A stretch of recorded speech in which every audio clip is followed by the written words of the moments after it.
This is Lorenzo, and this is the Training Map Taxonomy video series, lesson number 12. It's on the 8th dimension, helping you build pressing strength in the horizontal vector. This brings us to part 3 in our 4-part pull press vector series. To the left of our matrix, we have our dimensional scale. Which dimension? The horizontal vector. Which domain? The pressing domain. The first of 2 pressing domains. Which skill? We are focused on horizontal vector pushing endurance. By focusing on every facet of your pushing endurance, and you will automatically be fully expressing and developing a beautiful chest, anterior delts, and triceps without even trying. To the right of our matrix, we have our modality benchmarks. Which modality? Gymnastics, weightlifting, metabolic conditioning. Because it's an upper body movement, gymnastics is going to be superior in helping us develop and express upper body strength, including pushing endurance. So we are going to be looking at the 4 gymnastics specific benchmarks in this video. We will then conclude this video by looking at the various requirements as well as the benefits associated with mastering those performance benchmarks. Looking at our first and the 23rd benchmark in the series, we have our planche. The planche is a benchmark of stability, specifically static straight arm stability. Then we have the push-up, which is a benchmark of dynamic bent arm strength. For the 3rd and the 25th benchmark in the series, we have our back lever, which is a benchmark of static straight arm stability. And finally, we have the body dip and the 25th benchmark in the series, which is a benchmark of dynamic bent arm strength. Taking a closer look at the planche, as I said, it is a benchmark of straight arm and straight body static stability or strength. And don't be intimidated by the full planche. So even though it can take many years to get into the full planche, there is a planche progression for everyone. In fact, currently, I am still working on my tuck planche. As you can see, it's like a push-up with your legs in the air and you're leaning as far forward as you can. Putting a disproportionate stress on the wrists, as we can see here, the elbow, and also the anterior deltoid. Static, straight arm strength drills are really some of the most important exercises we can do for bulletproofing our joints because it places a disproportionate stress at the end ranges, unlike any other exercise. The planche is also a benchmark of position, but in multiple different progressions. So for example, in the tuck, let's say if you're working on one progression and you get into the position, then you want to work on time. You want to see for how long you can hold a particular variation.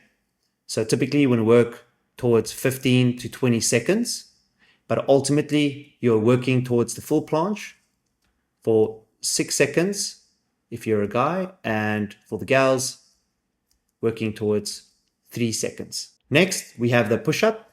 As we can see over here, the push-up is a benchmark of position. Once you can do 1 repetition according to the highest biomechanical standards, whoever sets them, you then want to work towards, as a male, 40 consecutive reps. And for the girls, you're working towards 24 reps. My mom here is currently at 12. The back lever and the 25th benchmark in our series, as we can see here, is a benchmark of straight arm, straight body stability. Now, just as with the planche, there are many progressions that you will be working through to get to the full back lever. But the back lever is also a benchmark of position.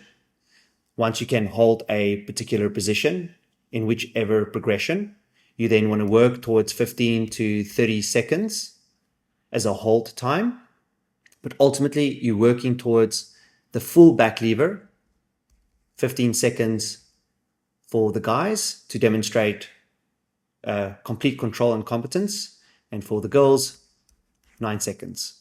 As I mentioned, the body dip is a benchmark of dynamic bent arm pressing strength.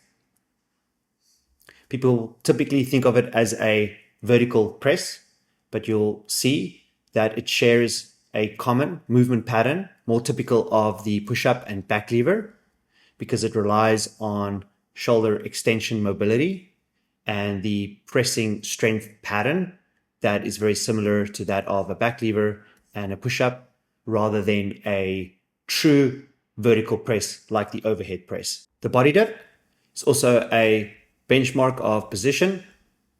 Once I can do a full range rep according to the standard, I then want to develop as much strength within that position as possible. For the guys, you're aiming for 24 reps, and for the girls, 12 consecutive reps. Now, the reason I group these seemingly arbitrary performance benchmarks together in the way that I do for each dimension is because they all share very similar mobility, stability, and force or strength characteristics. So for example, the push-up, back lever, and body dip all depend on shoulder extension mobility, palvoscapular stability, and that's for all four, and shoulder elbow strength, specifically shoulder flexion strength. And so we have shoulder extension mobility with shoulder flexion strength, which also means that not only do they belong together, but they can be trained for in very similar routines. So the planche and the push-up can be trained together. And I have a routine that I've built. It's called the push track, designed to help you achieve your planche and the push-up in one routine. And then the back lever and body dip go together. And I've created a routine called the dip track, helping you achieve your back lever and body dip within a single routine. Finally, what are the benefits associated with horizontal vector pushing endurance? Well, I'm glad you asked. Again, reduced pain. Why? Because as you bulletproof your bicep tendons at the end ranges, as well as the wrists, you will not only experience reduced pain, but also you will be bulletproofing those joints to prevent future pain in the first place. It will also lead to more efficient flexion forces. Remember, all these movements depend on shoulder flexion, pushing forward, but the greater shoulder extension range I have, the greater leverage I have, and therefore the greater force producing potential.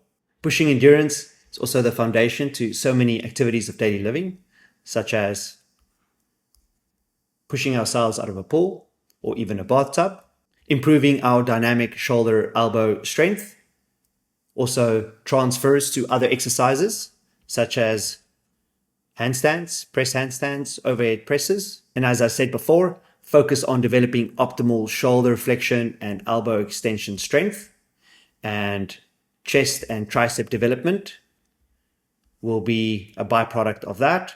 In fact, I never do tricep exercises directly, and I wouldn't want any bigger arms than what I already have. Finally, horizontal vector pushing endurance and pressing strength is the foundation for excelling in many sports such as powerlifting, weightlifting, fighting, and throwing. So in summary, if you want less shoulder pain, you want to move more freely, you want to live effortlessly, you want to look your best, and you want to excel in lifting, fighting, and throwing sports, then focusing on achieving these performance targets is for you.